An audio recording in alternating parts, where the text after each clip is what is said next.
Hello मेरे प्यारे बच्चों, आशा करते हैं कि आप लोग बहुत ही अच्छे होंगे। ठीक है, आप तो देख ही रहे हैं कि आपके लिए निरंतर हम प्रयास करके बेहतर से बेहतर वीडियोज आपके लिए मैं ला रहा हूं।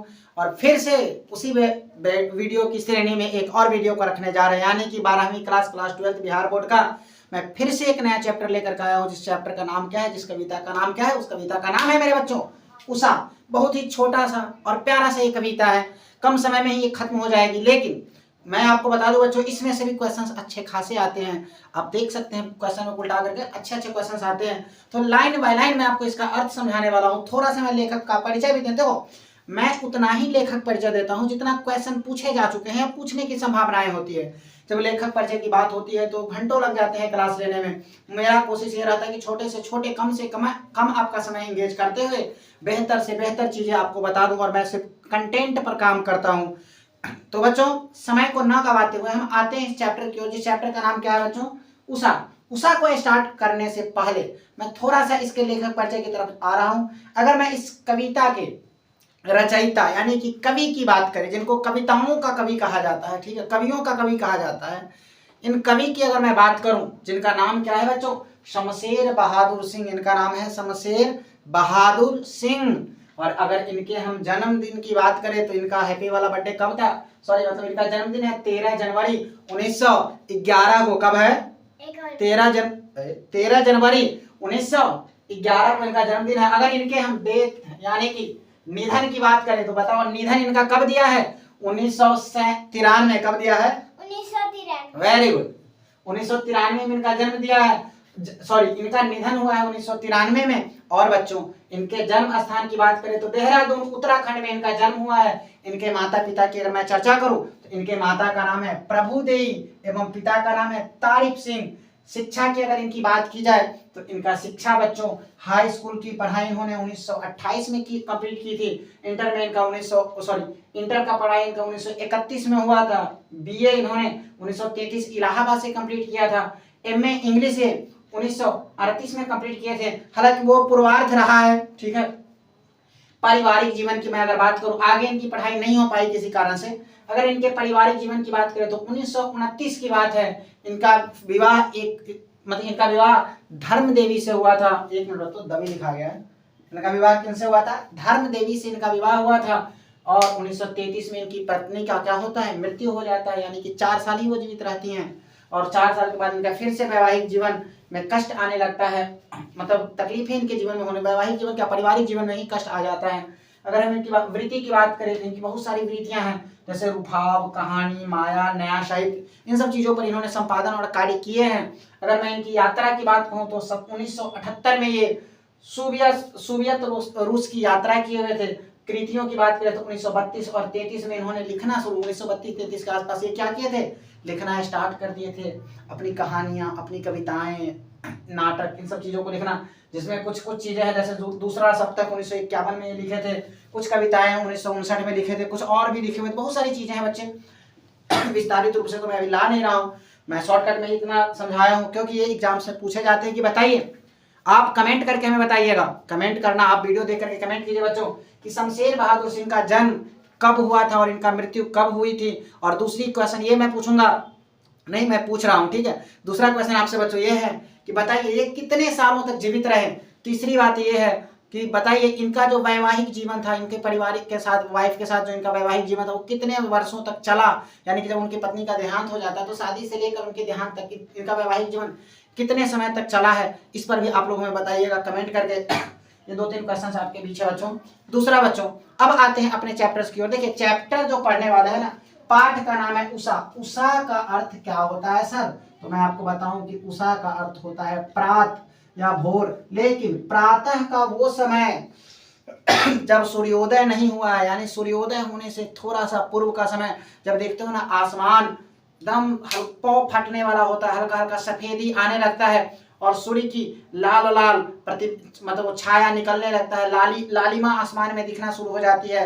उसे हम सूर्य की रोशनी ही नहीं कह सकते, लेकिन लालिमा निकलने, लाल लाल लगने लगता है। और उस समय को ना ये कवि महसूस कर रहे हैं और देख रहे हैं, और देख करके महसूस करके उसके ऊपर में ना कुछ लाइन दे। कवि का काम ही यही है कि जंगल में बैठे पेड़ पौधों को देखे तो उस पर एक कविता लिख दिए, चिड़ियों को देखे तो उस पर गुणगान एक कविता लिख दे। तो कवि करते ही यही है, ठीक है। और एक कहावत है ना बच्चों कि जहां ना जाए रवि वहां पर पहुंच जाए कवि, ठीक है। तो कवि का काम ही है, वो हर एक स्थान पर पहुंचते हैं और उन्हीं चीजों पर चर्चा करते हैं। तो हम आपको बता दें, जैसे कि कल हमने एक वीडियो बनाया था बच्चों एन एपिटाफ के बारे में, जहां पर हमने देखा था कि वो उसके जो कवि थे ना, उसके जो पोएट थे जिन्होंने पोएम को लिखा था, वो क्या करते हैं, कब्र पर जा करके एक स्त्री का बखान कर रहे थे। वो वीडियो आपको डिस्क्रिप्शन में मिल जाएगा या ऊपर आ चुका है, वो आप देख सकते हैं बच्चों वीडियो। और बहुत ही अच्छा वीडियो है, इंग्लिश का मेरा, मैंने उसमें पूरा का पूरा भावार्थ समझाया है बच्चों। तो यहाँ पर ना वही चीजें हैं, कवि ना उस सुबह के समय को महसूस करके सुबह के समय की तारीफ कर रहे हैं, और तारीफ कुछ इस तरह से कर रहे हैं, कह रहा है, कह रहे थे, बात ये कर रहे थे कि कविता में कहते क्या है कवि, कितनी अच्छी लाइनें इन्होंने कही है। आइए इन लाइनों पर हम चर्चा करते हैं बिना समय को गवाए हुए। कहते हैं, एक मिनट बच्चों, इन्होंने कितनी अच्छी बातें कही है, देखिए कह रहा है, प्रात नभ था बहुत नीला शंख जैसे। वो जो प्रात है, वो जो सुबह का समय है ना, ऐसा नीला प्रतीत होता है बिल्कुल शंख की तरह। इन्होंने उस आसमान के उस समय के उस नभ मतलब होता है आसमान, आसमान के उस समय का ना तुलना किससे किया है, शंख की तरह किया है। शंख कितना पवित्र पावन स्वच्छ होता है, जिससे ईश्वर की पूजा की जाती है, ठीक है, इतना स्वच्छ होता है। उसी स्वच्छ शंख से ना इन्होंने आसमान का तुलना कर दिया कि वो आसमान उस समय का वो जो दृश्य दिख रहा है ना, ऐसा लग रहा है कि शंख की तरह वो नीला आसमान दिख रहा है।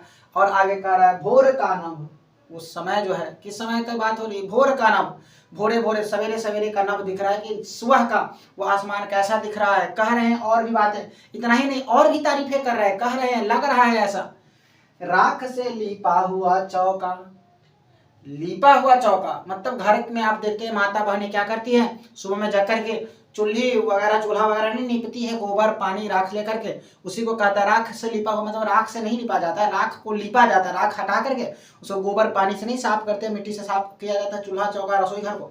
तो ये कहते हैं, राख से लीपा हुआ चौका अभी तक अभी गीला पड़ा है।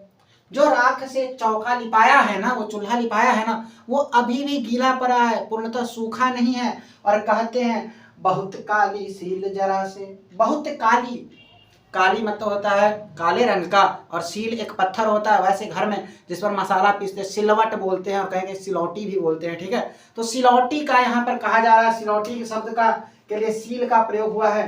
कर बहुत काली सील जरा से लाल केसर से, लाल केसर यहाँ पर ना लाल कलर का, वही मिर्ची, ललका मिर्ची, इसको लौंगिया मिर्ची मिर्चाई कहते हैं, ठीक है।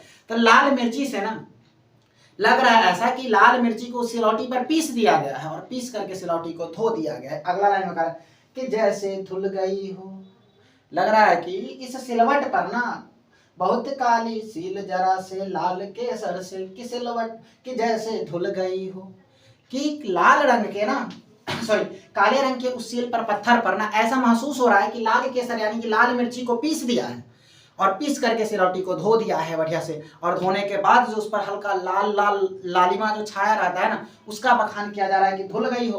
और धोने के बाद जो लाली दिख रही है वैसा लाली अभी आसमान में दिख रहा है। तो आसमान से तुलना करते कि आसमान में अभी वैसा ही लाली दिख रहा है बच्चे।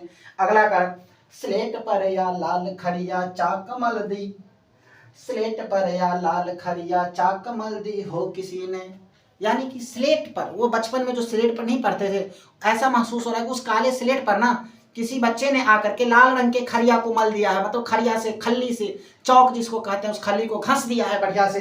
कहा, नील जल में या किसी की गौर झिलमिल देह जैसे हिल रही हो, ठीक है।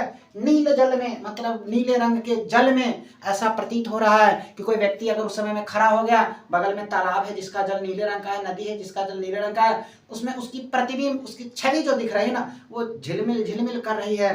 वही का, नील जल में या किसी की गौर झिलमिल देह जैसे हिल रही हो, ठीक है। कि वो नील जल में ना किसी का गौर झिलमिल देह, लग रहा है कि गौर से अगर कोई अपने शरीर को देख रहा है ना, तो उसका देह जो है, उसका अंग शरीर जो है ना, झिलमिल झिलमिल उस पानी में क्या हो रहा है, उसका प्रतिबिंब दिख रहा है, जैसे हिल रही हो, हिल रहा है उसका प्रतिबिंब, पानी में प्रतिबिंब जब बनेगा तो वो हिलेगा ही। अगला, और जादू टूटता है इस उषा का अब, और जादू टूटता है इस उषा का अब इस उषा का, इस प्रात का, इस भोर के समय का ना अब जादू धीरे धीरे टूट रहा है, यानी कम होता जा रहा है। और सूर्योदय हो रहा है, अब क्या हो रहा है, सूर्योदय प्रारंभ हो गया, अब सूर्योदय का समय शुरू हो गया और सूर्योदय होने लगा है, तो सूर्य दिखाई देने लगा है, तो ये लालिमा धीरे धीरे क्या हो गई, कम हो गया। अब आसमान पूरा उजला हो गया, मतलब वो पीलापन, मतलब सूर्य के प्रकाश आ गए, चारों तरफ उजला छा गया। एक बार हम इस कविता को फिर से रिवीजन कराते हैं बच्चों, और आशा करते हैं कि आपको इसका अर्थ समझ में आया होगा। देखिए कारण प्रात नभता बहुत नीला शंख जैसे, सुबह में ना प्रात बहुत ही नीला शंख की तरह लग रहा था, एकदम स्वच्छ लग रहा था, स्वच्छ सुंदर ऐसा प्रतीत हो रहा था कि पूछो, निर्मल लग रहा था, देखने पर एकदम सफेद ऐसा प्रतीत हो रहा था कि पूछो मत। भोर का नभ, वो नभ किस समय का था, सुबह का, भोर का था।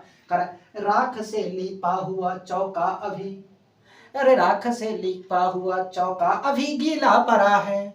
जो चौका को हमने राख से लिप दिया है ना, वो अभी भी गीला पड़ा हुआ है, सूखा नहीं है। हमने नहीं, मतलब माता बहनें जो हमारे घर की होती है, माँ होती है ना, वो क्या करती हैं, चौका को नीप देती है बढ़िया से, और वो सुबह सुबह डेली के डेली चूल्ही निपाता है ना, उसी को बोलते हैं चौका को लीप देना। और लिपते हैं तो अभी भी सूखा नहीं है, गीला ही पड़ा हुआ है। कर बहुत काली सील जरा से लाल केसर से, कि जैसे धुल गई हो।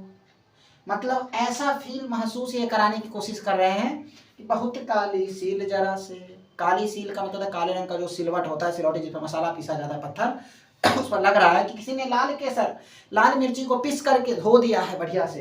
कह रहा है कि जैसे धुल गई हो, धोने के बाद जो लाली दिखता है ना, लालिमा दिखती है ना, उसी की तुलना ये आसमान से भी कर रहे हैं कि आसमान अभी ऐसा ही लग रहा है। कह स्लेट पर या लाल खरिया चाक, स्लेट पर या लाल खरिया चाक मल दी हो किसी ने। लग रहा है कि स्लेट पर किसी बच्चे ने आकर के लाल रंग से क्या किया है, लाल रंग के खल्ली चौक लेकर के उसको बढ़िया से रगड़ दिया है, घस दिया है, वैसा महसूस अभी हो रहा है। नील जल में या किसी की, नील जल में या किसी की गौर झिलमिल देह जैसे हिल रही हो। ठीक है, लग रहा है कि नीले रंग के तालाब में, जल में ना, किसी का शरीर झिलमिल झिलमिल झिलमिल झिलमिल दिख रहा है, उसका प्रतिबिंब झिलमिल आ रहा है और हिल रहा है, उस तरह से लग रहा है। और जादू टूटता है, अरे और जादू टूटता है इस उषा का अब इस उषा का जादू टूट रहा है मेरे भाई, और सूर्योदय हो रहा है। अब धीरे धीरे सूर्योदय क्या हो रहा है, होने लगा, और इसका जादू टूटने लगा। तो आशा करते हैं बच्चों की यहाँ तक चीजें आपको पूर्णतः क्लियरली समझ में आ गई होगी। मिलते हैं बच्चों अगली क्लास में अगले नए वीडियोज के साथ। अगर आपको किसी भी तरह की कोई भी समस्या हो, कोई भी डाउट हो, then you can message me on the comment. आप कमेंट में मैसेज कर सकते हैं, आपको जरूर उसका रिप्लाई मिलेगा। बच्चों मिलते हैं बच्चों, बहुत बहुत धन्यवाद।